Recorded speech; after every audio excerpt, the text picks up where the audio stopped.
Good evening. My name is Thurman Greco, and the name of this program is Let's Live. And I'm going to be reading to you this evening from my new book, the third edition of Healer's Handbook, which we're calling Wellness for All. And this is an extremely important section of this book because it's entitled Your Health, Healing, and Wellness. And this first section is a series of short essays about different things that I discovered in my career and in my research that I feel are important to the general health and welfare of human beings, both individually and as a group.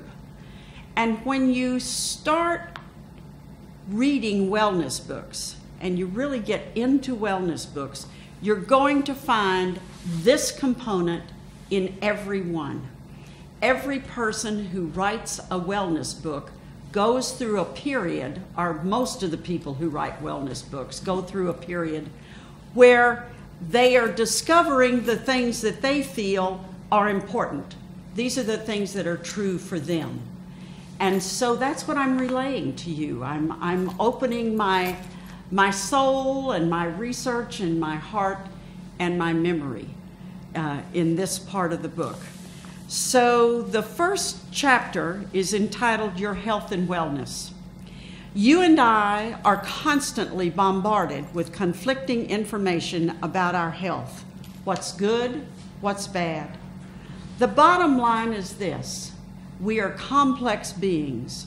Good health involves you physically, mentally, emotionally, and spiritually.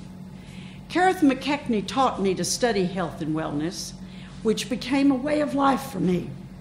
Each person who taught a class or workshop shared something that I could use in my daily life. Through the years of classes, books, programs, I learned that some things are suitable for a while. They'll hang in there with me for a while and then I'll move on to other things. But some things are valid for the long haul. And part one of this book is about wellness for all. And it is a composition of these things that are there for the long haul. And you may or may not agree with all the information that you learn. But for me, these things resonate with the truth. And if something doesn't resonate with you, you may want to discuss your opinions with those around you. But remember that nothing works for anyone and everyone. Can you use the information? Can you adapt it to your situation? Do you even want to use it? If the answer to those questions is no, then move on. But if it's yes, then see how you can bring it into your life. Your mental attitude about things in your life, the state of your health, and your spirituality connect to events in your life and how you feel and think about them. My bottom line here is this. Even though a disease appears to be specifically physical, it works on all levels. Good health is a marathon. Much disease is preventable. Since small changes make significant differences, staying healthy doesn't require a lot of time once it becomes part of your lifestyle. Positive lifestyle habits contribute to a lifetime of good health. This book has suggestions you can use. Throughout life, we make choices about how we're going to live. These choices impact about how and when our lives will end. I hope that the information in this book will help you remove the confusion out of knowing what is the best way for you to live a healthy life. If you're interested, the information that you find in this book will help you make up your own cheat sheet listing with things that you can do to define for yourself what is health. Developing a working relationship with your healthcare professional is essential. Many people enjoy good health for years and feel that they don't need a doctor. People who are never sick are clueless when they break a bone or concuss a head. Because they don't speak hospital, they suddenly find themselves in a foreign land where they don't know the language and they can't read the direction signs. It's easy to be quickly overwhelmed by the medical system and its costs. And this doesn't even include all the contradictory health and nutrition information coming along. When this happens, you may find yourself on the edge of a cliff of inaction. It may even be time for an advocate. When an accident or illness strikes, you need to know a healthcare professional, have her contact information, and you need to have had an appointment with that person in the last year. Learn how your body works and learn about your body. Learn when medical attention is needed. Learn to know what to do when medical attention is needed. First aid skills are essential, and chapters in this book include different body systems, both physical and spiritual, and how they work with each other. Learning about the body systems and how they interact with one another is an easy way to understand this amazing body that you live in.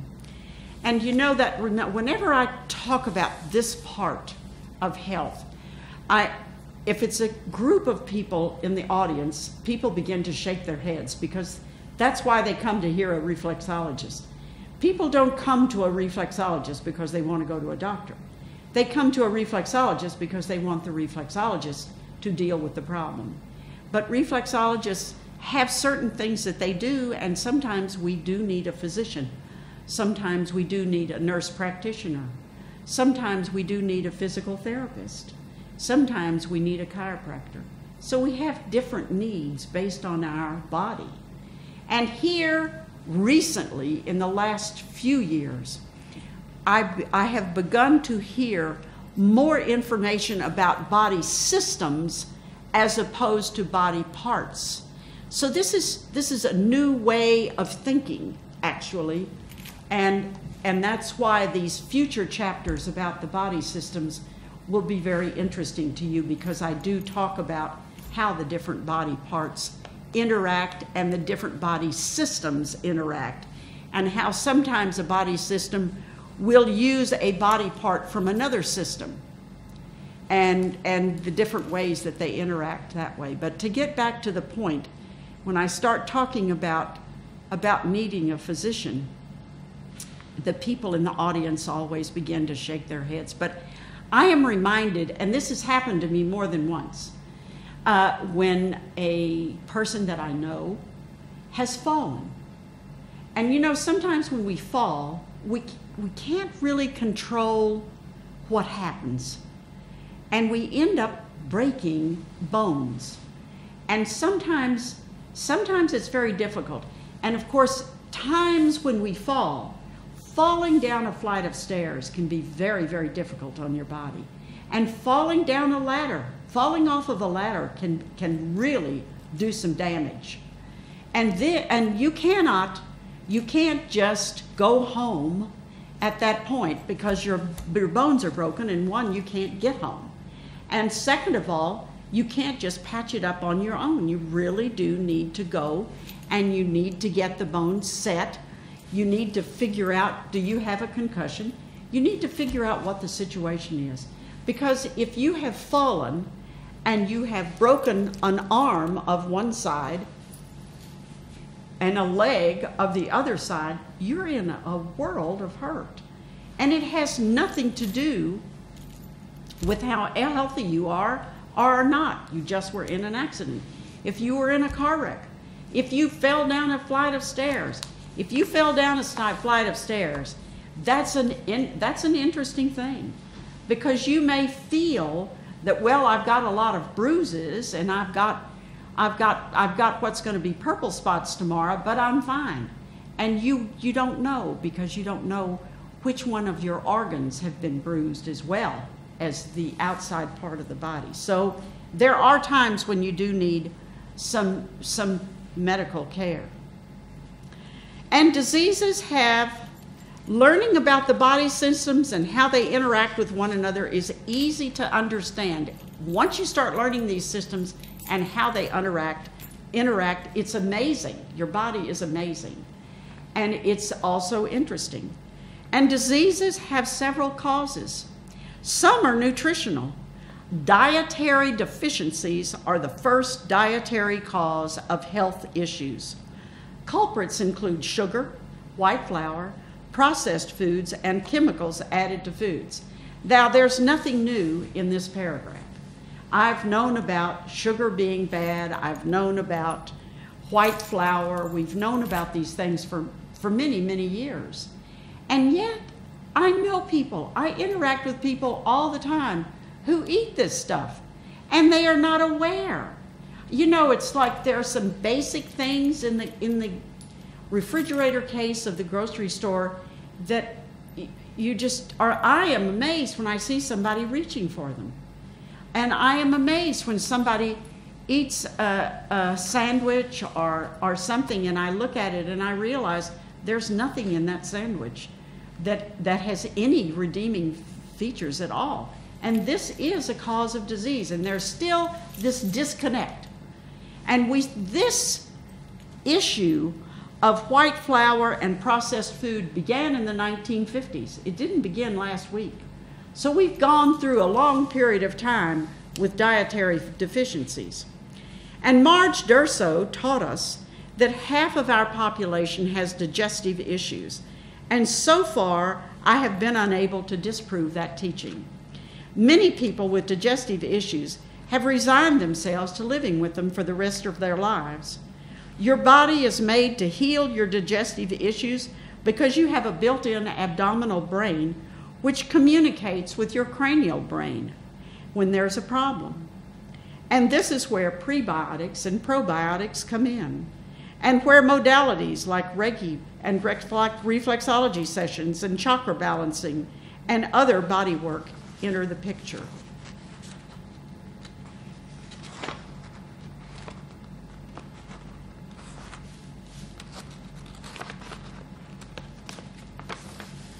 Our bodies carry cellular toxicity. Read the labels on the food you buy. If you can't pronounce the words you read on the ingredients list, return that item to the shelf. There again, that's a piece of advice that's 50 years old. And recently, I was talking to a woman and she was showing me these different yogurts, and she said, well, this one looks like a really nice one. And I said, well, read the label. And she couldn't read the label. And I said, well, you know, now here's another one. Can you read that label? Yes, you can read that label. Okay, that's the one you need. And of course, chronic inflammation is high on the list of causes of disease. And as you solve your other health issues, you'll deal with the chronic inflammation if you go about it in the right way. It gets down to this: eat clean, eat whole foods, use olive oils, eat grass-fed meats. Nuts are a good source of nutrition if you are not allergic to them.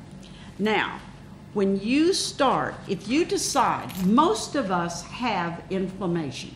Inflammation is considered by many to be, that's the cause of everything. And if you go to the bookstore or the library and you start looking for books about inflammation, and you buy these books about inflammation, what you're going to find is a collection of recipes, because that's what it comes down to. Inflammation always comes right down to what you're eating. So it's a very interesting thing. These things are all dietary. And then a sedentary lifestyle will age you as fast as anything. As I walk down a sidewalk, I see people who move quickly and easily and those who don't. You need to be the one who moves, not the one who doesn't. And 10,000 steps a day is a good start if you're able. And if you're not able, start about 3,000, but work yourself up to 10,000. And I think it's, if you work at a job where you're seated at a desk, once an hour, find an excuse to get up and walk somewhere in the building. And to put one foot in front of the other and to walk, not just saunter. You want to walk. And at lunch, move. Put one foot in front of the other. And when you get out of work, try to say to yourself, I'm going to walk 350 steps right now, no matter what. That's the kind of thing that is going to knock a sedentary lifestyle out of kilter. Also, joining a fitness group, get into a walking group with people, try to figure out ways that you can move and exercise and keep yourself moving. That's really, really important, keeping yourself moving. And then, of course, we come to sleep. This is a core essential of good health. Insufficient sleep is high on the list of disease-causing habits. Sleep regenerates, it organizes, it heals, and it rehabilitates. I've written many blog posts about rest, and I'll write many more. A chapter in the toolbox section of this book is entitled Insomnia. I also have blog posts entitled Insomnia. And I hope you'll read both the blog posts and the book chapters about getting your best sleep. And when you combine quality sleep with healthy food and healthy eating and good physical activity, you have a basic plan for good health. The operative word here is plan, because you need to plan for good health. And that's a very important thing.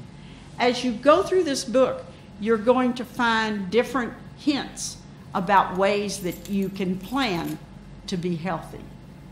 And because it's how we live determines how things are going to end up. And you know, if you work all of your life and you decide that you want to have a good retirement, you've got to move. That's extremely important. And when it comes to prescriptive and over-the-counter medicines, take only the minimum you need, and the same applies to medicinal herbs. Anything that can change your body for the better can also change it for the worse. If it's not appropriate for you, if it's not appropriate for your health situation, if it's not appropriate for your body, or it's not appropriate for your age. So you need to make sure that any type of over-the-counter product that you take is something that is going to work for you. I know that recently I was having some really serious digestive problems, and I knew that something was wrong, and I could not figure out what was happening. And I finally I don't know why, all of a sudden, I just realized it's something that I'm taking. And I realized I started adjusting the pills that I was taking every day, because I take buckets of vitamins and herbs and things. There was one product that when I quit using that product, everything got right all of a sudden. I was taking something that it was not good for me. It wasn't working for me. So that's how you kind of work with these things. Make sure that you don't over-medicate yourself for whatever reason. Because we don't think about vitamins and minerals as being medication, but they really are. And when you think about vitamins and minerals, they are chemicals.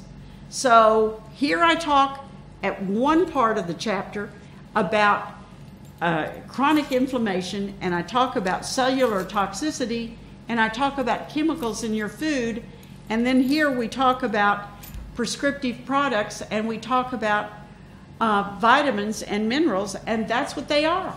So you need to treat them kind of carefully about what you take, and make sure that what you take is good for you. It might be good for somebody else and not be good for you.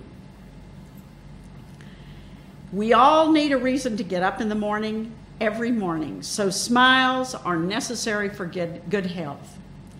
So your basic wellness guidelines are these.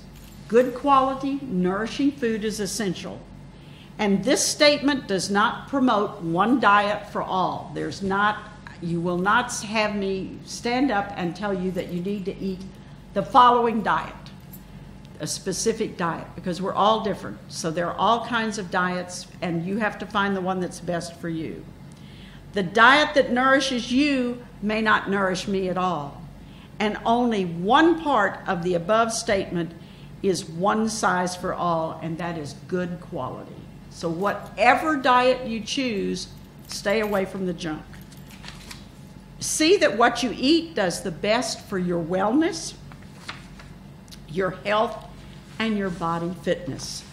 And essentials include pure air and water, adequate warmth and shelter, the daily balance of work, play, and rest, and a positive sense of self-worth to include our spiritual, mental, emotional selves. So, you know, it's a total package. You are a total package, I'm a total package. And it includes spiritual, mental, physical, and emotional self. And there are 5 ways that we all heal. And you may use one way to heal for something and use another way to heal for something else.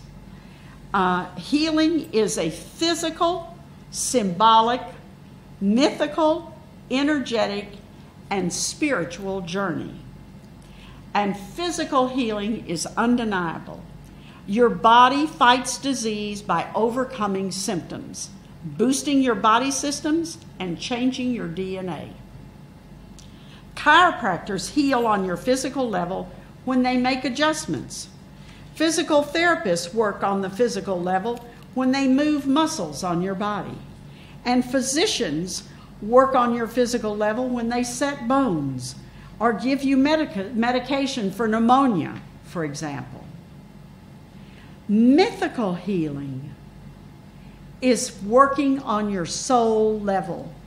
You participate in mythical healing through dreams and ceremony. Mythical level events inform your reality and can include dream interpretation. You experience mythical healing when you dream about your health issues. Shamanic healers work on your mythical level when they participate in healing ceremonies. But when you talk about mythical healing, I once knew a woman who had ovarian cancer. And of course, that's a toughie. And she told me about having had a dream in which she saw a book and some words appeared on the pages. And these words appearing on the pages of this book explained to her why she had ovarian cancer. And it made her journey so much easier once she had this dream. So this was healing on the mythical level. This was something that came from within for her. And symbolic healing. When a client comes to me in pain, we have a conversation about the issue. And this is symbolic healing in action. When you come to me and you have pain, I ask questions. I want to know how long you've had the pain. I want to know when did it begin. And I want to know, is it a constant pain or is it intermittent? And what makes it better? And what makes it worse? And where does it hurt? And what does this pain feel like? And what does this pain look like? And what color is your pain?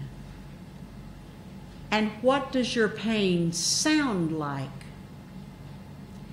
And how does it smell? And what is your pain's size and shape? And what other symptoms go with this pain? Once the sound is identified, I invite the person to make a chant using this sound. Symbolic healing works through your words. Talking about a health issue promotes healing. Talking with a psychiatrist or psychotherapist therapist is symbolic healing. Speaking with a physical therapist about your shoulder pain is symbolic. Guided meditation is symbolic healing. So healing, you can take any of these questions and turn to that one question and assist with your healing. Yeah, and these are not just imaginary things. You know, there are dogs who sniff disease, so that pain does have an aroma. And it does have a sound. There are dogs who can hear the sound of pain. So this is real. This is not just imaginary. Energetic healing does not rely on words. Energetic healing is massage, reflexology, Reiki, chakra healing, body work. It's also sleep. A lot of times people will say, you know, I got home and I felt so bad and I had a headache and I went to bed and I went to sleep. And when I woke up, I didn't have my headache. So this was healing on the energetic level. And blending. Chiropractors, physical therapists, and physicians work on your symbolic level when they consult with patients verbally. Describing your health issues with a physician is symbolic healing.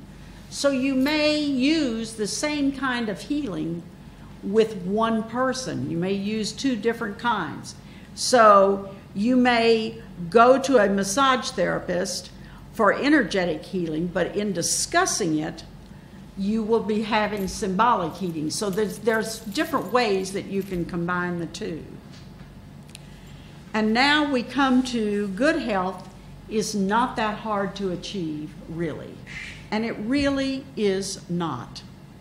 There are several things you can do as you go through life which will make your good health easier to achieve. And the first one, and now that I've told you how easy it is, the first one that I'm going to tell you is not smoking is a good start. It's very, very difficult to quit smoking, but once you do it, you've done it and it's done. So I suggest that if you smoke, you get rid of your cigarette habit. Get yourself down to 5 cigarettes a day, and when you get down to 5 a day, 0 is an easy goal.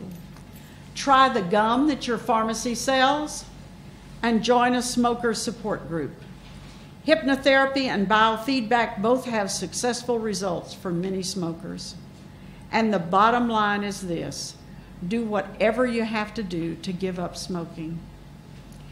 And the second one is maintaining a healthy weight. Losing or gaining weight to reach your ideal poundage gets harder with every passing year. So the younger you are when you work on your weight, the easier it is. Weight Watchers or Overeaters Anonymous may be a good option for you, and biofeedback may help. An interested nutritionist can guide you to your goal and include specific foods contributing to your continued good health at the same time. You may get twice the bang for your buck with nutritional guidance. For example, if you need to gain or lose weight and you have heart health issues, a nutritionist can work on the weight situation along with your heart disease. I don't know about you, but I love to get 2 things accomplished at one time. And if you go to my blog, I've got a series of blog posts about losing weight, which it's not the run-of-the-mill things that you can do to lose weight, but there are some things that are effective. And the next one is eating fruits and vegetables. Now, wellness gurus teach 5 servings of fruits and vegetables as a minimum for a well-nourished person to eat daily. This 5-serving recommendation is easy. This is easy for me to share. It can be fun. I like the idea of thinking about which 5 fruits and vegetables will be on my plate today. Planning for each day's selection gives them focus and importance. And planning gives me a chance to experiment a bit. And you can do this too. It's easier than you think. Choose one new vegetable or fruit each week at your grocery. Take it home and learn about it. What is it called? Where is home for this food? Where did it come from? What are some popular ways to cook it? And how should it be stored? What is the best way to combine it with other foods? How should it be eaten? If you learn about one new fruit or vegetable weekly, your dietary skills will be vastly different in a year. So there are, and you know, you go to the grocery store, and when I look back and I think about all the fruits and vegetables that were available in the market where I grew up, and of course I'm old, so many years ago, and what's available now, there's just no comparison at all. So eating fruits and vegetables can be quite an adventure nowadays. And then regular exercise. And of course the field is open here. Your exercise choices can be drudgery or they can be fun. You can spend as little or as much money as you want. Choose one or more activities to participate in regularly. The point is to stay active throughout your life. Combine exercise with other daily habits. I wear a fitness watch which keeps a beat going when I don't move enough, and it rewards me with another beat when I have exceeded my daily goal. My job requires that I stay off my seat and on my feet, and I'm making money while moving my body, which is a fun bonus. And the next one is avoiding stress. Stress is a biggie. It plays a part in many health problems. You'll find an important chapter later in this book. Meditation walks, laughter, sharing, singing, nature bathing, journaling, drawing can help you reduce stress. Make room in your schedule for stress reduction activities.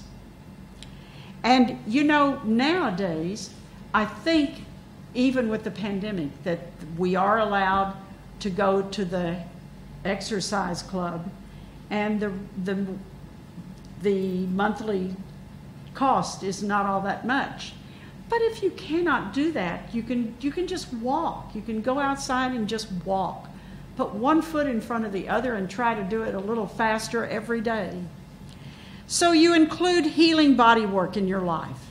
If you've never gotten a massage, you've never received a Reiki session, or any other body work, find out how you can get one. Just to learn about it.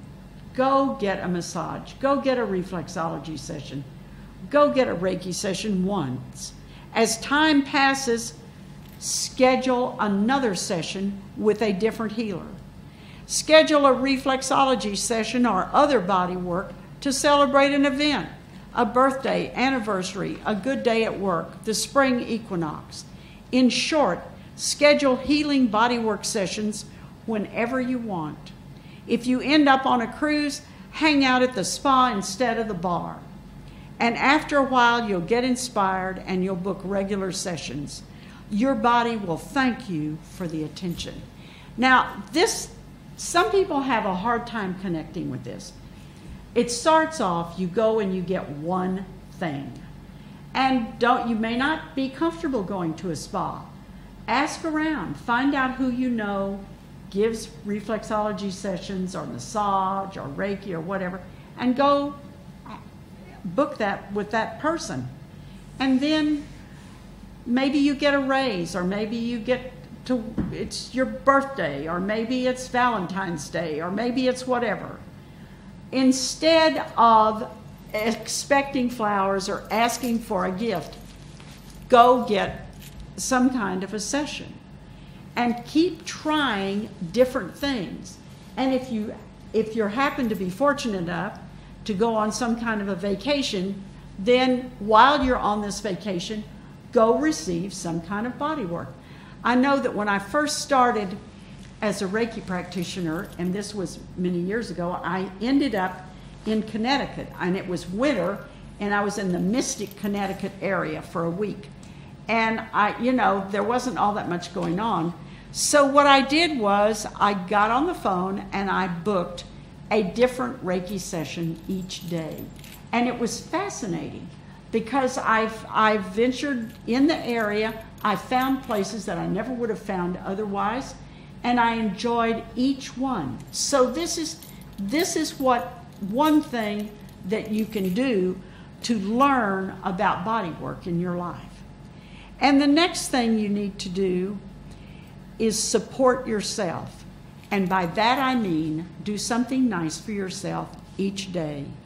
Spend time meditating, think positive thoughts about yourself, and these supportive thoughts are a treat that you give yourself.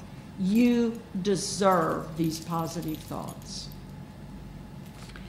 And what are some risk factors for disease? Risk factors are interesting. They are behaviors or conditions that are linked to disease, and they don't act alone.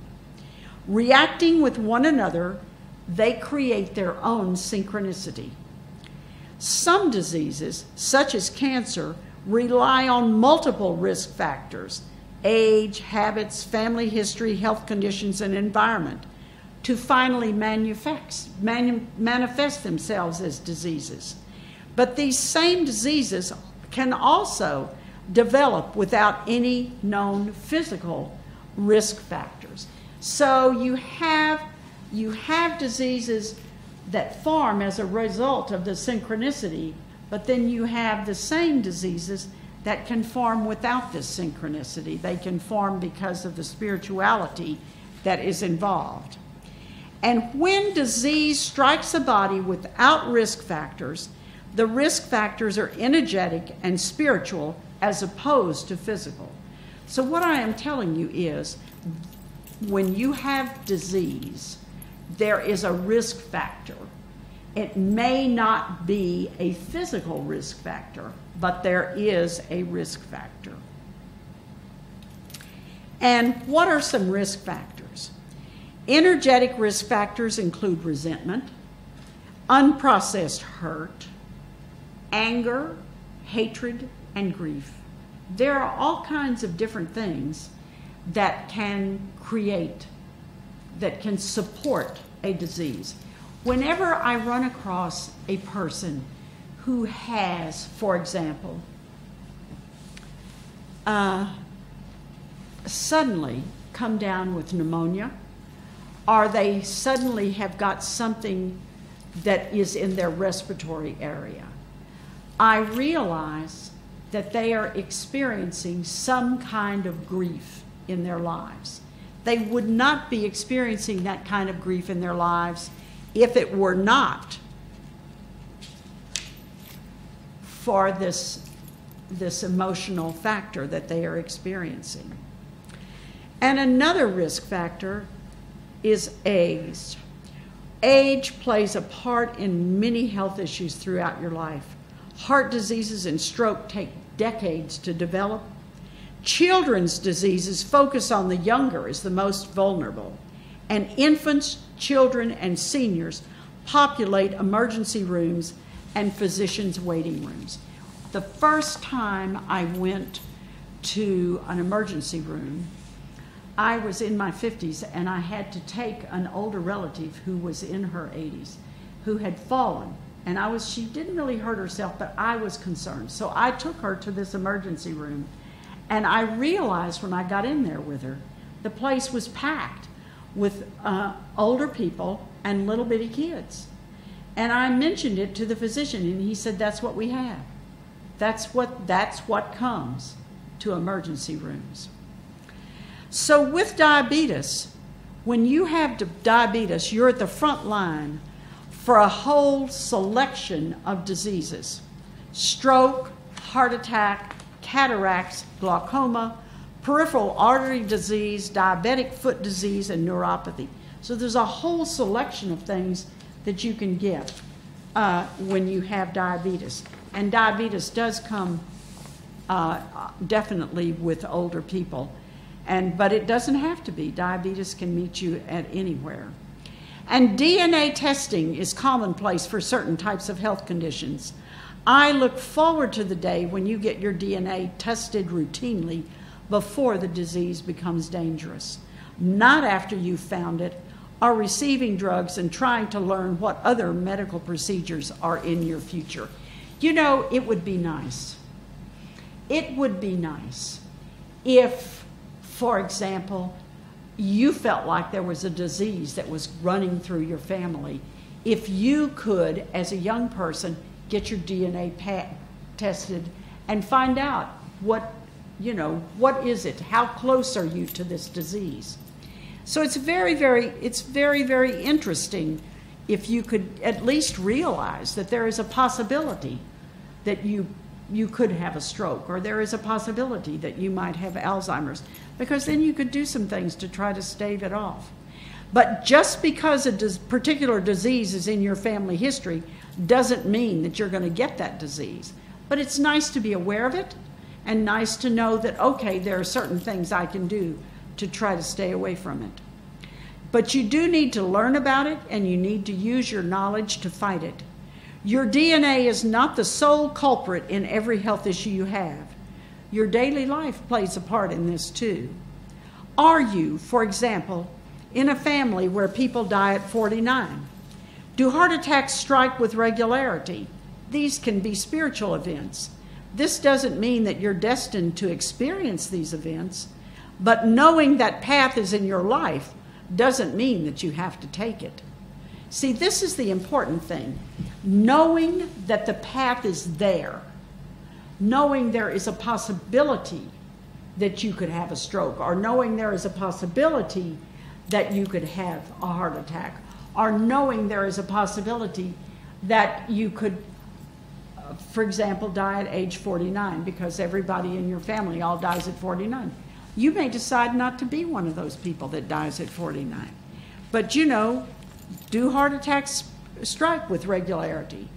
These are spiritual events, and this doesn't mean that you have to experience them. Knowing the path is in your life doesn't mean that you have to take it. My spouse has such a path in his life. He comes from a family where the men in his life, his father, grandfather, they all died at age 89, which I think is a very, very interesting time. And what made 89 very interesting was the fact that they die of different problems. One of them died of heart disease. One of them died of an intestinal problem. One of them fell off a ladder and died.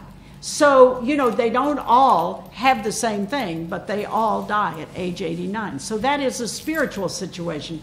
And you get to ask yourself, am I going to buy into that or not?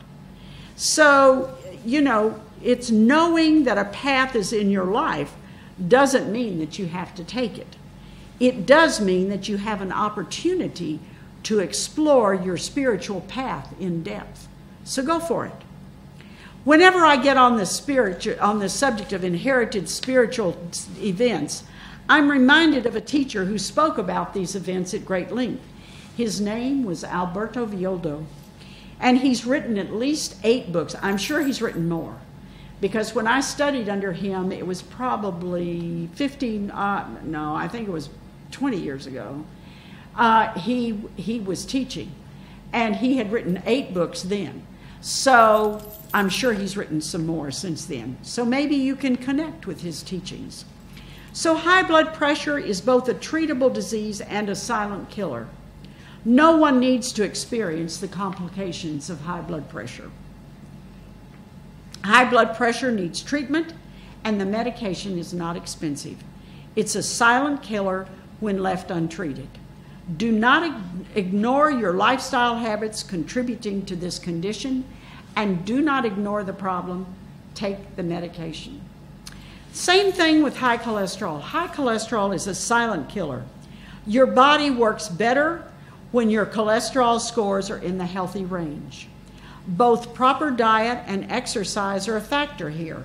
Taking cholesterol medication can be an easy decision if you examine the statistics. Statistically, people live longer when they take statins.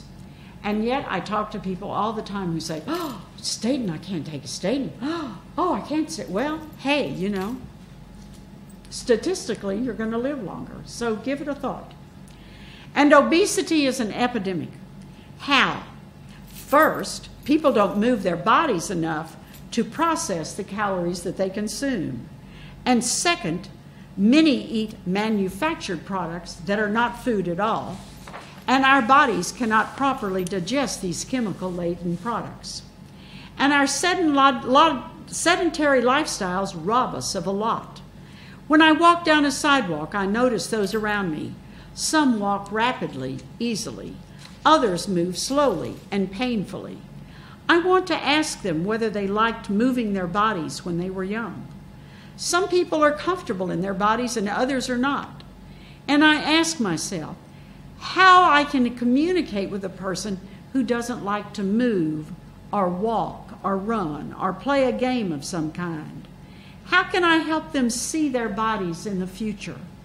How can I help them see how much easier it is to live when they keep their bodies from rusting? I also ask myself if this person is using fat as an armor.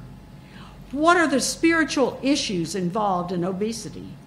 Why is this person in such a need for protection? What is a successful path here? And smoking is, of course, and we've already talked about smoking, it's a setup for an unhealthy end of life.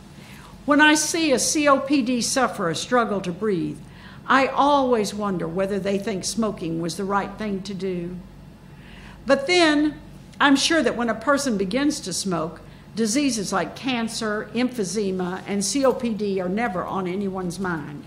And honestly, not everyone dealing with cancer, emphysema, or COPD smokes. And there are 10 ways to inner fitness.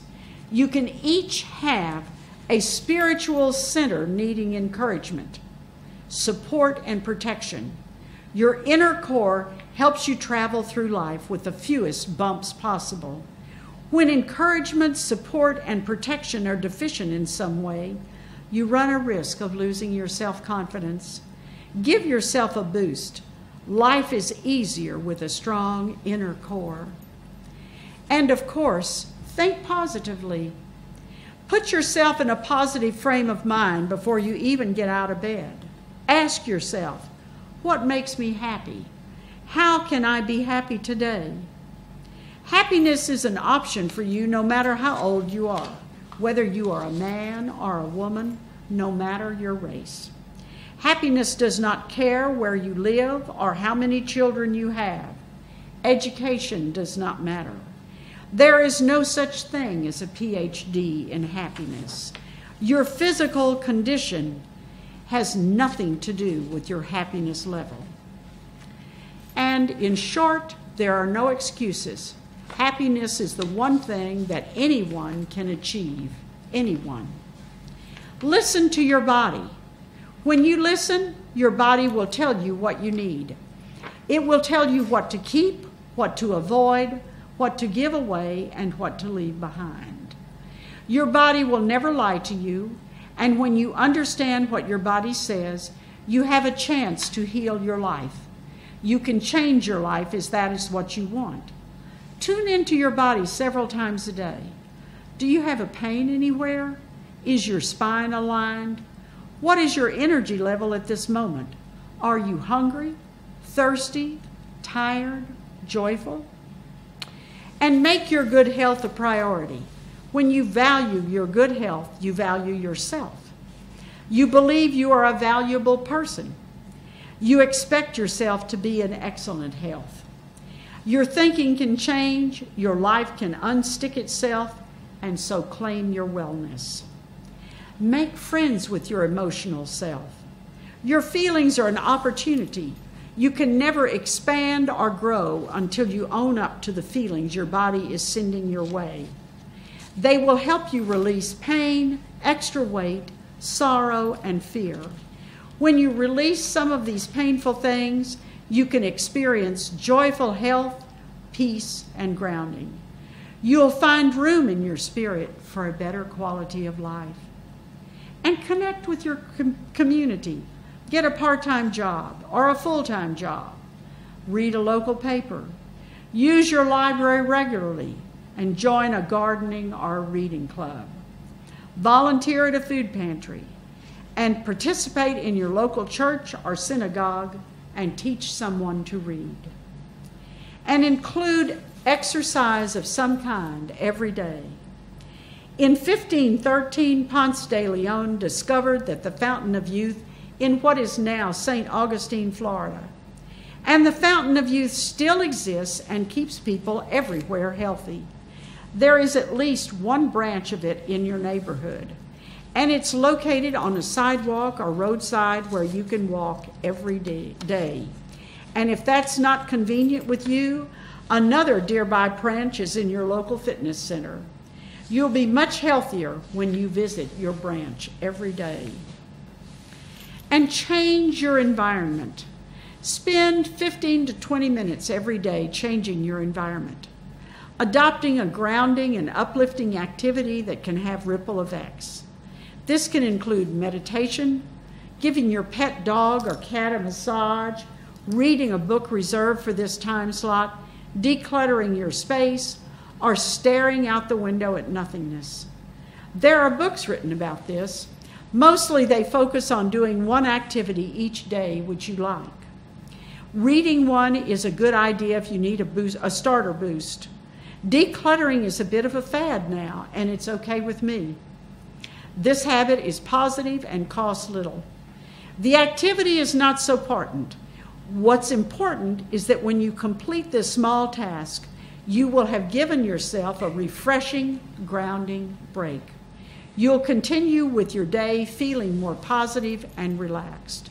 Your fresh take on the day will ripple out to those around you. And review your situation. Now might be a good time to write about important moments in your life. You don't have to focus on what happened in your life. Focus instead on what you did about what happened in your life. Write short stories, essays, poems, or keep a journal. Whatever you choose, if you need help, you can get it at your local library. And learn Reiki therapy. Reiki is one of the oldest healing modalities on our planet. And when you learn Reiki, you can learn a healing tool which will positively impact your life. Reiki is adaptable to many different situations. It is easy to learn and use. We all need more Reiki. And every time I hear about a new class forming or a Reiki circle happening, I rejoice. And finally, get creative. The fun thing about creativity is that it can be anything you want it to be. When you get creative, you relax, you laugh, you explore, you inspire, and imagine. You add more color to your life. Creativity can prolong your life. And finally, a path to self-care. Do you have headaches that you can't explain? A digestive issue that you don't understand? Do you have a mystery pain? Did you receive a medical diagnosis that you didn't understand? Do you have questions about health care? Are your symptoms confusing? There is something you can do. It probably won't take more than about 2 weeks. Keep a diet diary or a headache journal or whatever notebook. Okay, you can stop groaning now. It won't take all that time and effort. All you need is a journal or a spiral notebook and a commitment to solve your health mystery. And here's how you do it. You write down everything you eat, when you eat, and how. You get down and dirty with this. Report everything. Exactly how big was that Coke you drank? Was it in a can or a bottle? Did you get it from the fountain at the gas station or at the food mart? Was there ice in the cup? What was going on when you got this drink? Were you rushed? Were you standing on a street corner waiting for a friend to pick you up? Were you late to work? Were you sunbathing at the pool? Were you taking a break from a skiing class? Were you angry, happy? Write down every symptom: headache, gas, sore muscles, nausea. Report each one, exactly where you were when your headache began, how did it feel, where was it on your head, what other symptoms supported it. Just like with the food, describe what was happening when you got this headache. Were you rushed? Were you trying to take an afternoon nap? What was your mood at this time? I'm sure you get the idea. You are unique. Each cell in your body is individual. When you keep this diary for 2 weeks, you'll know how much more about yourself and the health issues that you may or may not have. This new layer of information will enable you to eliminate any foods or lifestyle habits that make up your issues. Take your journal with you when you visit a medical professional about your headaches or your irritable bowel syndrome or your fibromyalgia. Use your notes to answer your physician's questions more thoroughly and accurately. When this professional sees you refer to this diary, he'll know that you are earnestly seeking a solution. You and your journal will motivate your physician to find answers, just as your journal motivated you. Your words on the pages of this diary ripple out healing energy seeking a solution. You, your healthcare professional, and your journal will make a potent healing team.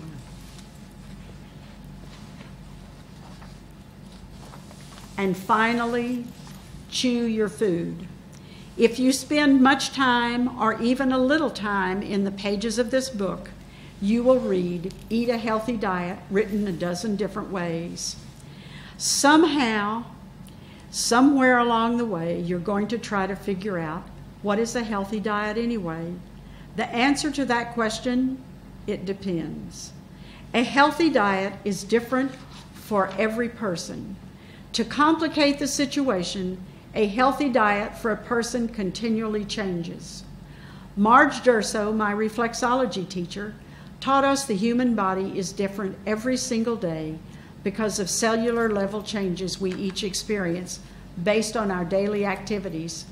And I can't write about healthy eating without including 2 things: exercise and aging. What you eat, good, bad, or in between, is assimilated by your body based on how much physical activity you have. Your health is a factor. Your diet directly affects how you age. How you feel, look, and move, not only today, but for the remainder of your life, depends on your daily dietary choices. Every 6 months or so, a new diet comes along and then goes along. Changing what you eat every few months to keep up with the latest fad isn't the way to go. Seek what works for you throughout your life. How do you find the best nutritional needs for yourself? You learn your dietary heritage when you get your DNA tested. What did your ancestors eat? Do you come from Mediterranean stock? Were your elders Ashkenazi Jews? Your ancestor is a good place to discover some basic nutritional needs for you. A second step is to learn your blood type. People have different dietary needs based on their blood type. A book written several years ago entitled Eating Right for Your Blood Type is not necessarily a diet or collection of recipes. Several books are available based on this knowledge. A third step is to eat foods guided by your health. Learn which foods are best if you have a cholesterol issue, for example, or what should you eat if you have diabetes. Seek out healthy foods. I've been reading healthy food books for the past 40 years or so, and I love reading them and refer to healthy foods throughout this book. As you research wellness books, I hope you'll try new foods and learn to cook them. My goal is one that you'll create your list of your own 100 or so healthiest foods for you. Maybe one day we'll meet in person and share the foods we feel are the healthiest. But whether we ever meet up or not, it's critical to learn about the different nutrients in your body, what their needs are, and how they work for your health. Know how to use healthy foods in your diet. And finally, plan to include these health-boosting foods in your diet each day, every day. Thank you very, very much.